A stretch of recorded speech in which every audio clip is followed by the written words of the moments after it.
Dans la ville de Dorapolis, les habitants avaient remplacé les arbres par des distributeurs de billets. Le matin, les oiseaux ne chantaient plus.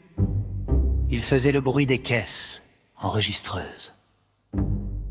Même les enfants jouaient à qui sera milliardaire avant la récréation. Au centre de la ville vivait Monsieur Crésus Mégot, un homme si riche qu'il faisait cirer ses pièces d'or par des domestiques en gants en blanc. Il possédait tout, des maisons, des voitures, des statues, des piscines chauffées, et même un petit nuage personnel pour avoir de l'ombre quand il marchait. Mais il voulait davantage.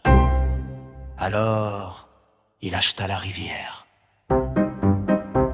Puis la pluie, puis les poissons, puis les arbres restants, puis le silence.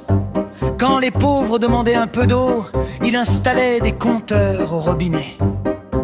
Quand les enfants riaient trop fort dans la rue, il leur envoyait des factures pour l'usage excessif de bonheur.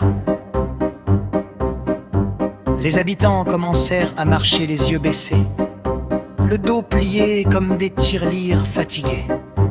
Un jour arriva un vieux chiffonnier avec une carriole remplie d'objets cassés.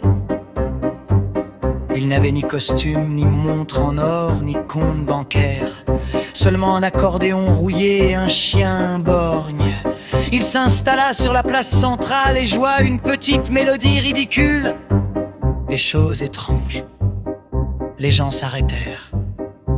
Ils oublièrent leur écran, leurs chiffres, leurs calculs.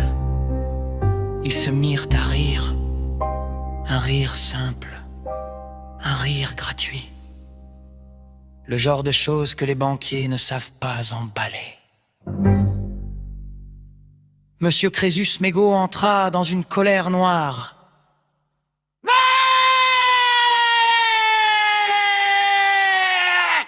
Qui a autorisé cette musique non allemande? Mais plus personne ne l'écoutait. Alors il monta dans sa tour d'or pour compter ses richesses. Il compta toute la nuit, et encore le lendemain. Mais à force de tout posséder, il s'aperçut qu'il ne lui restait plus une seule chose à désirer. Et dans le silence immense de son palais, au milieu de ces montagnes de billets, Monsieur Crésus Mégot entendit soudain le bruit le plus effrayant du monde. Le vide. Depuis ce jour à Dorapolis, on replanta quelques arbres. Pas beaucoup, juste assez pour que les oiseaux puissent réapprendre leurs chansons sans avoir à payer d'abonnement mensuel.